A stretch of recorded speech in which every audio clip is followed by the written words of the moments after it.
So hopefully you can see now the CICM Chartered Institute of Credit Management screen. Am I right? Excellent. Okay, and I'm assuming from your comments you can hear me okay. As I say, I'm a little bit husky, so I might be taking a drink now and again. As Brent already knows, I can talk for England, but I'll keep this to about half an hour. Could be less, because the idea today really is to give you a flavour of qualifications and training at CICM, not as the big sell, the big plug, but more about how can it help you. And often we don't know how it can help you unless you tell us.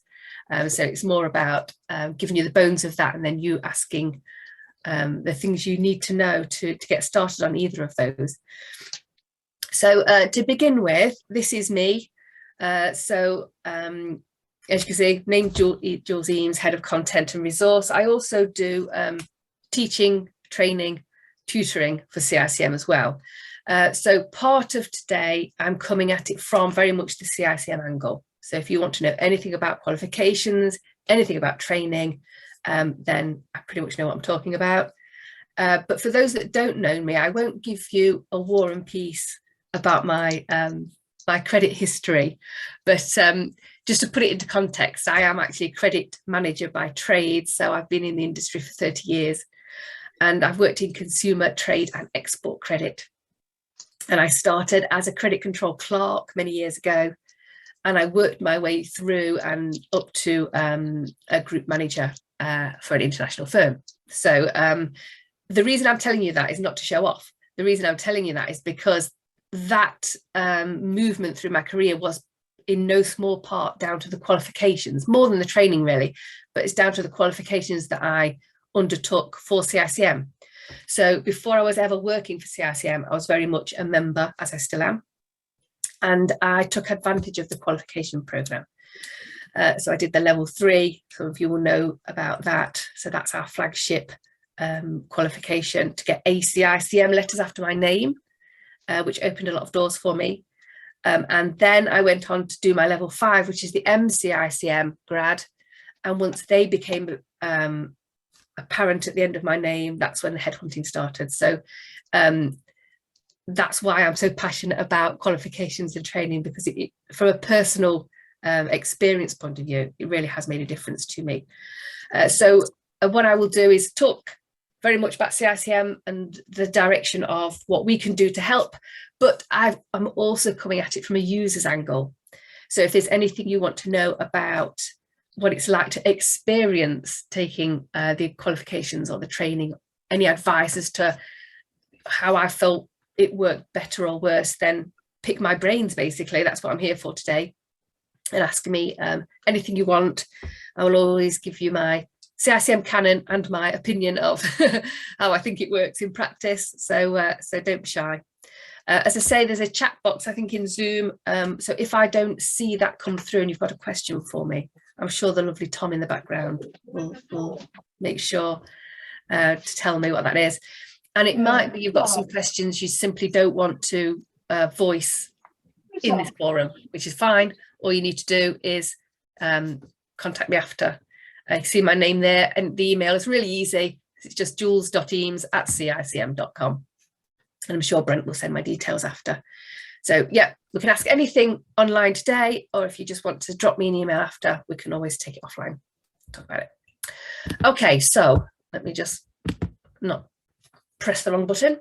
We're going to start with qualifications. Now, this is all about qualifications and training, and I'm going to talk about them separately. But myself and CICM are firm believers that learning is learning and skills are skills. So whether you choose to do that through the qualification programme or you choose to take on some training, ultimately you're getting the same thing. So what I'd like to start is just to even the playing field, really. I don't want you to switch on or off to either of those, because it may well be you were thinking about qualifications, but training is more suitable. Or you might have been thinking about doing a bit of training, but actually one aspect of our qualification programme would fit better. So talking about qualifications first, it's very structured and a lot of you will be familiar with it already. But regardless of where you're at, this could be useful. And with that in mind, I'm going to ask you to answer a quick poll for me. and it'll be interesting to see what the spread of answers are. So I know Tom at our HQ will open that up, and it's simply asking you where you're at. So it could be you have no CICM qualifications and you don't want to be qualified, and there's nothing wrong with that, in which case click the first one. You could have no qualifications, but you'd like to have some information about how to start. Perhaps you're partway through, or perhaps you've got all the qualifications that you personally want, and that's the end of it. So I think it'll be interesting to see what the spread of interest is. As I say, you will not be honed in on for any of the answers, and none of them are wrong.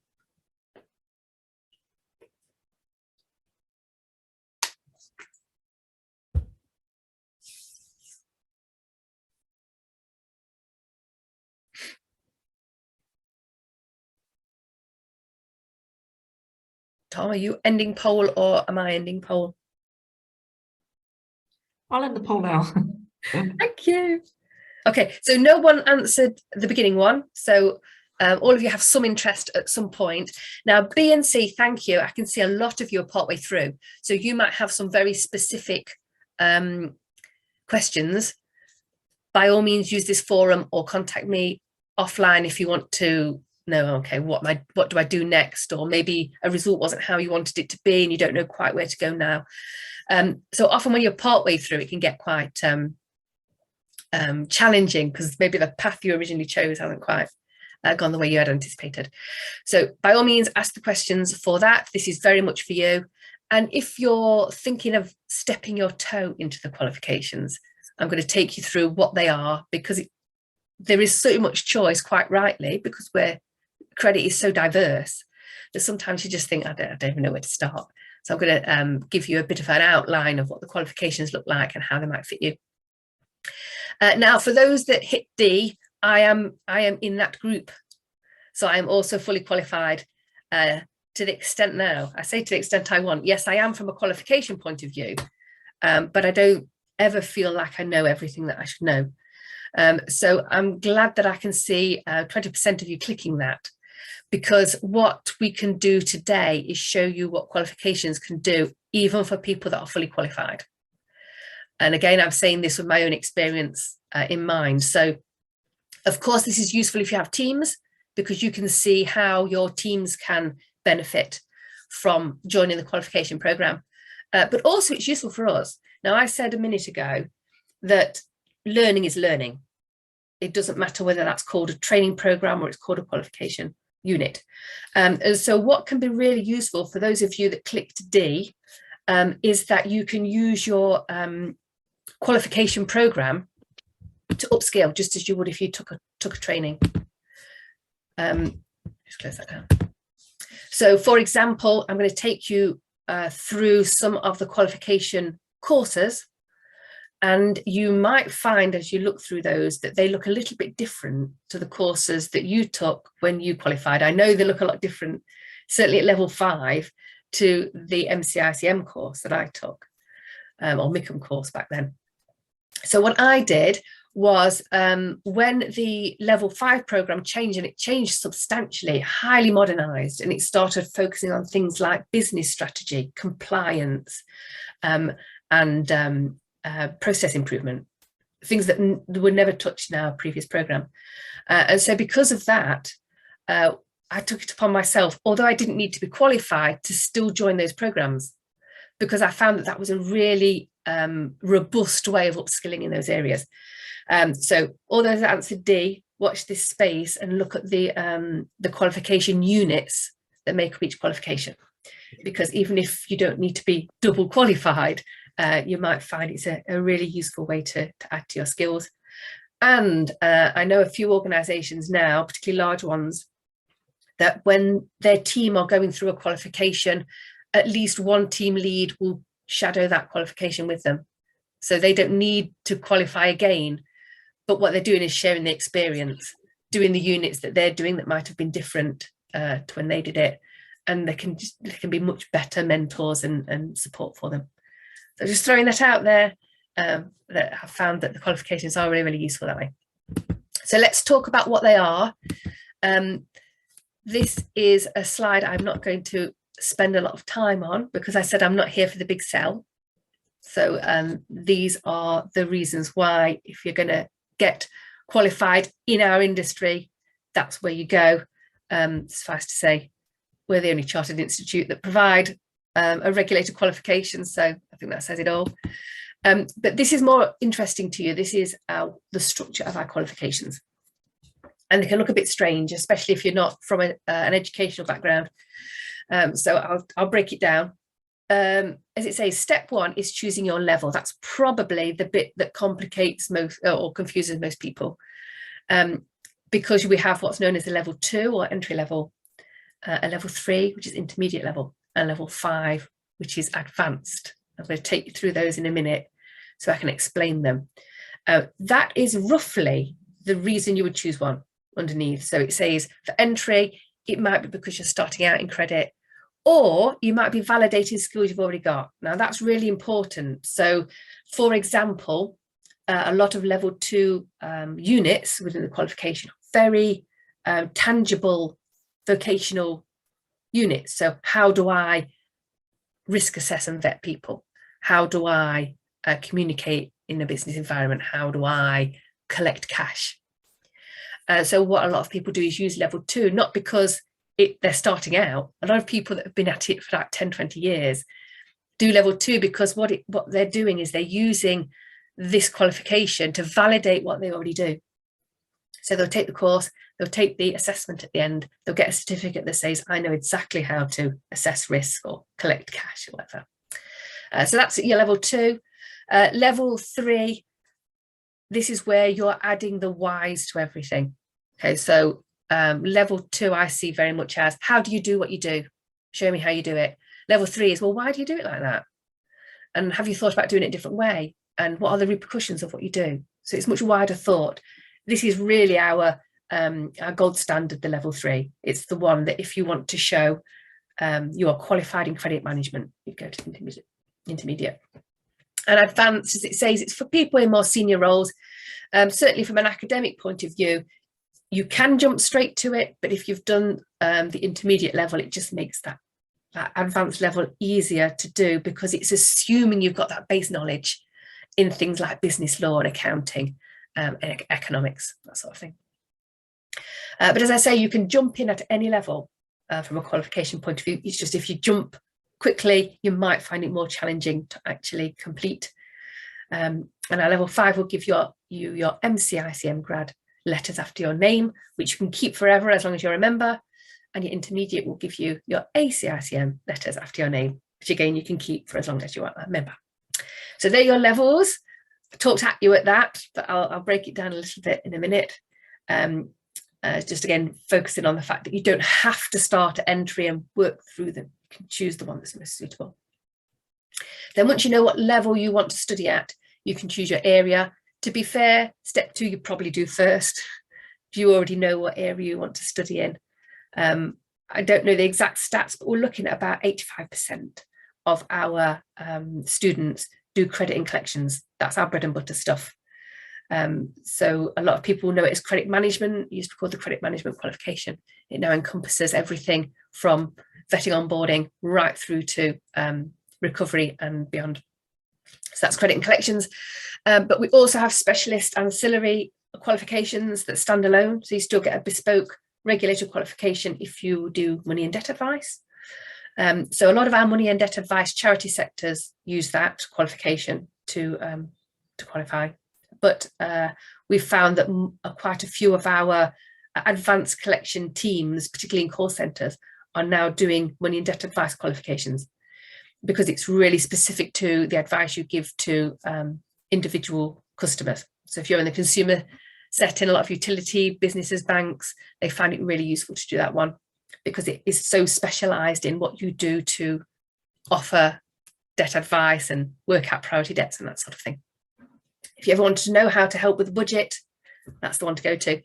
The last one, which is another specialist one, is enforcement.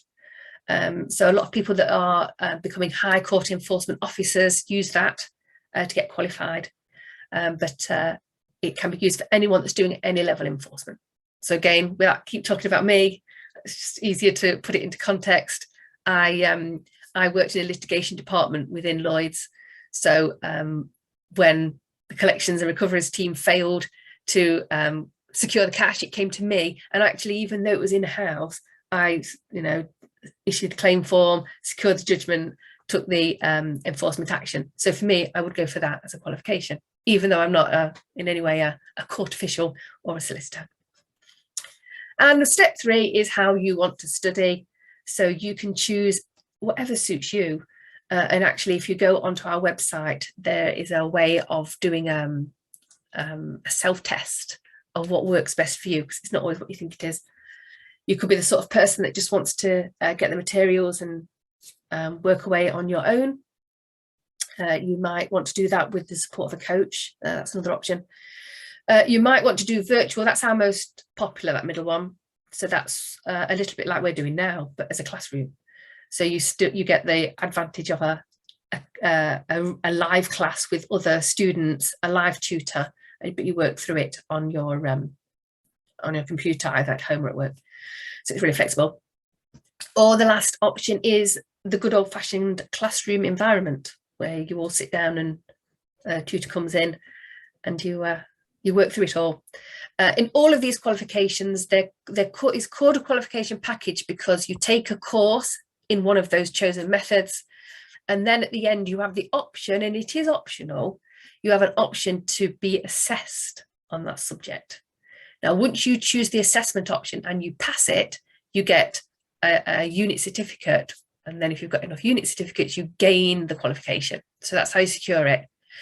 But remember, I keep going back to learning is learning. So you might choose to go through, either buy the study text because it's really useful, in depth for legal proceedings and insolvency, for instance, or you might want to join the course to get really in-depth training in something, but you choose not to take the assessment at the end. Or even if you do, you're not too worried about the results because you're not building towards a qualification, but you're just using the resource that's there. Okay, so that's our qualifications. Just to give you a bit more information about levels, particularly for those of you that said you were thinking about starting, but you're not started yet. You pick your level to start with. So you might want to start at level 2. As I say, you don't have to start there, and neither do you have to be new in credit to start there. As I say, really, really good one to validate what you already know. So it will help you improve skills. I say this is very much how do you do what you do at level 2. So it will help you improve your skills. Even if you've been, I love the level 2 collections, for instance, because it can upskill even if you've been collecting for 10 years. It helps you gain recognition in your role because you've got something substantial and structured behind what you're doing. Always boosts confidence to have been on a qualification course, because it is bigger than your training programs, more robust.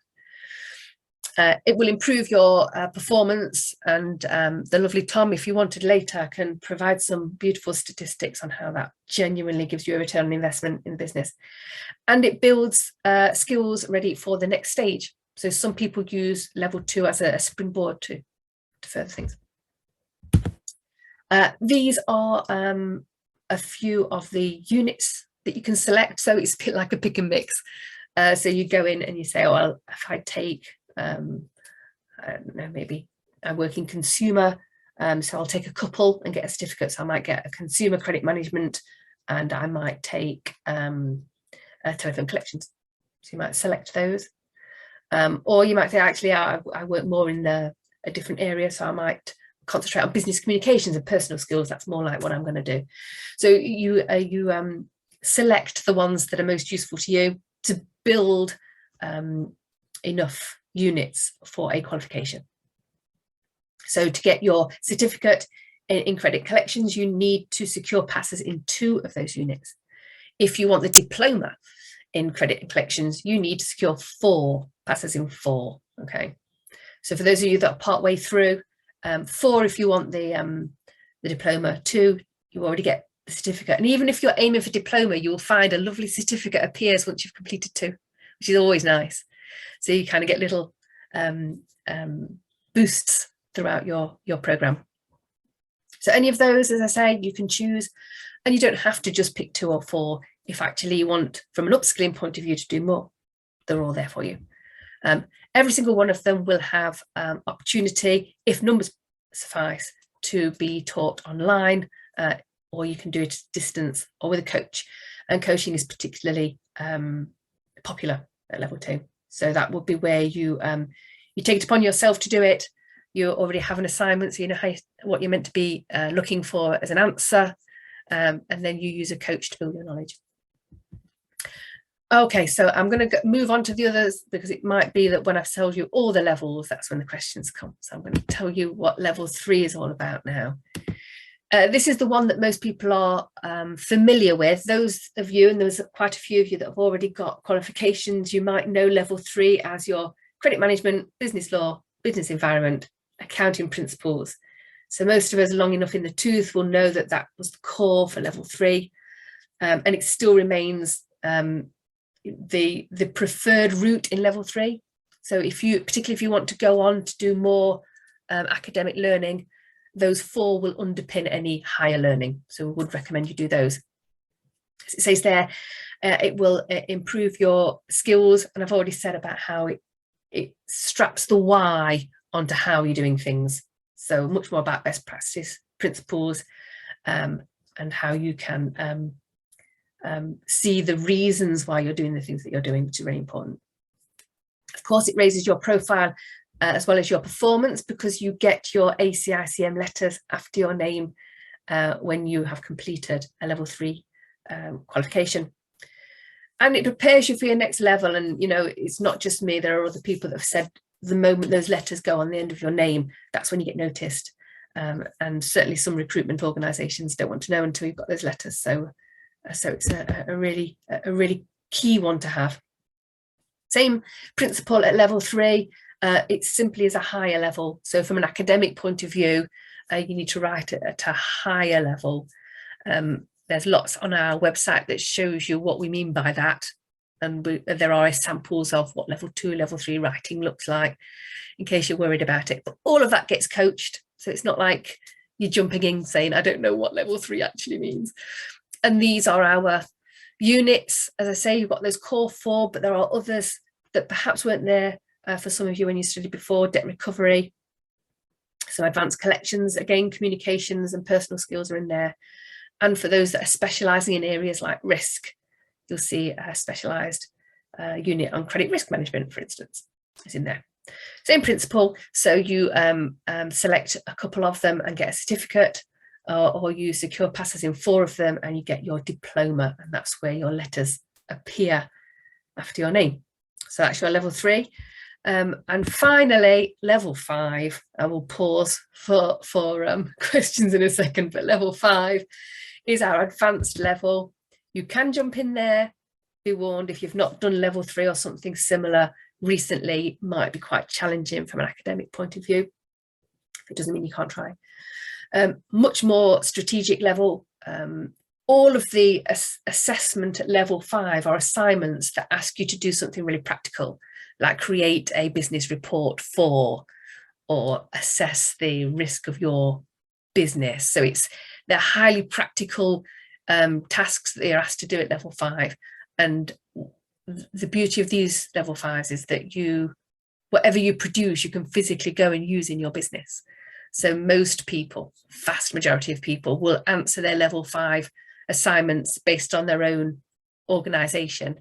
And then for the price of your level 5 course, your business and your line manager has got a bit of process improvement right there in front of them. So it's really practical. And again, there's your range of units. There are 6 you need to secure a passing 4 to get a level 5 qualification, and that, when you've got 4 of those, gives you an CICM grab letter after your name, and that allows you to springboard into other university degrees if you want. What I didn't mention before I pause is that for those of us that need it in more academic terms, if you like, level 2 is equivalent to your GCSE, or for old people like me, O-level. Okay, your level 3 is like your second year at A level, so when you're doing your A level exams, and your level 5 is like your second year at university. So it's quite a jump. That's why I said with your level 5, it's a bit of a jump, isn't it, between one and the other. So I'm going to give you a quick rundown on training, but before I do, the options. Is there any questions, because I just talked at you, about the qualification programme and perhaps how it might work for you or not work for you? I'll probably get utter silence now. I was just going to ask a question, Jules. It's been a question that's been asked on one of our previous events or webinars where someone actually asked that they wanted to do a qualification, but they weren't really sure what to tell their employer or how to propose that and how to actually ask them that they'd like to do it. So what should someone say to their employer if they wanted to take a qualification? That's a really good question. What I would do as a starter, which is a quick win, is I'd flick back to that slide that gave you, I might take too long to go back actually, but you have this slide pack after, you know, the one that told you the reasons why you would choose CICM. So it's a slide that tells you that it's regulated, that it's recognised, that sort of thing. So I think that will be a nice quick win for it. Another thing, you don't want to bombard your line manager, or if you're a manager, your director, with a lot of information, because they're not going to be that interested in reading oodles and oodles. But it is worth looking at something like the CICM brochure. So that's available on the website, and we can send you a link to that. And there are a lot of sound bites on there of people that have taken the qualification and what they got out of it. And it's in a nice, shiny, easy to flick through brochure. So that would be a good way of doing it. And if they do want to know a bit more detail, then on our website, so it's cicm.com/qualifications, there's lots of clickable information in there, things like the syllabus that tells you the detail. Certainly, from my point of view, and I do this as an individual, or if you're trying to secure maybe your budget for it or whatever, is I'd say definitely look at all the subjects. So you know for each one, so for example, level 5, these are the subject headings. And I found that if someone's genuinely interested in you being better at your job and providing more for the business, they don't want to know about it in general terms, they want specifics. So for example, if you know that you are moving into a leadership role, then you go into the website where it gives you the details on that unit on strategic communications and leadership, and you show them that page, and it'll show you all the things that you're going to cover in that course specific to communication and leadership. And that comes alive then, because they can see, oh, that's what they're going to get out of this. So I would use that. The syllabus is a massive document, but it's all online. So you just like Control F and find the one you want, and then you just got one page to show someone, which is a little less onerous. So yeah, definitely go to the unit itself, and that will sell itself. That was a long way of answering the question. Does that help? Yes, thank you very much. You're welcome. Thank you. I'll talk about training as well, because I'm conscious of time. So our training programs, as I said, learning is learning. So it doesn't matter if you choose it as a longer style of learning. So a lot of our qualification programs, if you did it online, you're looking at like 6 sessions. A lot of our training programs go anything from an hour right up to a day. And we've got some that are like 2 and 3 part. So it's tend to be a bit shorter, but in the main, they don't do anything any different. So that's why I can whiz through this quite quickly, because you're getting the same sort of stuff, but in a different format. They're highly practical. So I don't know if you can see that, because I've got a bar up there that I might be able to shift out of the way. I don't know if you see the same control panel as me. If not, I'll move it down. So everything from vetting and onboarding in the order to cash cycle right through to the back end. So if you need training on something very specific, that's where you come. So you might go, actually, I've just been moved over from collections to risk. So this is where training really comes into its own. And I don't know, the first thing about vetting a customer, well, that's where actually just buy a day's course on training. And that will be a really useful, practical way of upskilling. The beauty of our training is you've got training that's conducted by qualified trainers, and they're trainers that are specialists in their subject. So I can say that confidently, knowing that Mark that's going to talk in a minute, is one of our trainers. So we've got someone who is a solicitor, he knows about insolvency, he does all of that in practice, and you get him. So he's going to take you through how to raise a counter court claim form and how to get the maximum back on a recovery. So they're really highly practical training programs. As I say, they cover all of the areas. We've got lots of them on the website, so I'm not going to take you through them all. But what you can do on the website is click on your area. So you could go, actually, I have just moved into risk from collections. I'll click on that bit of the training website, and it'll tell me all the different courses under risk management. And if I can go forward, oh yes, it's, let me drag this back up. This is just to tell you it covers all industries. So don't feel just because I work in third-party debt collection, it can't possibly be for me. We have training for all of the industries, and it covers our professional standards, which I'm not talking about today, but look on the website if you need to know more about those. Basically, it's our gold standard, and every training course aligns to professional standards. So if you are using your CICM professional standards to benchmark yourself or for your CPD, your training will link to that. Again, exactly the same. You have all delivery options. It can be face-to-face. It can be on demand, which is where you buy it pre-recorded and you work it on your own on the computer, or you can have a virtual workshop like this. So as I say, learning is learning. So it's very similar format to your qualifications.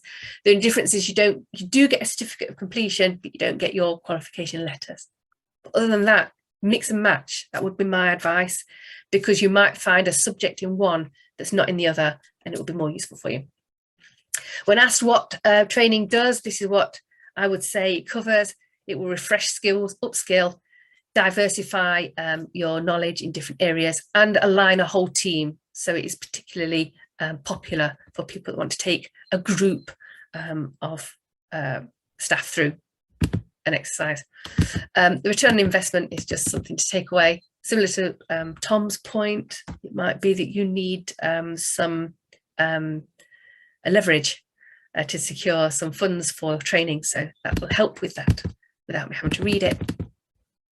And all of our training have got programs that will tell you what you'll gain, who it's for, what it will cover, and what professional standards it aligns to. So again, you don't have to reinvent the wheel.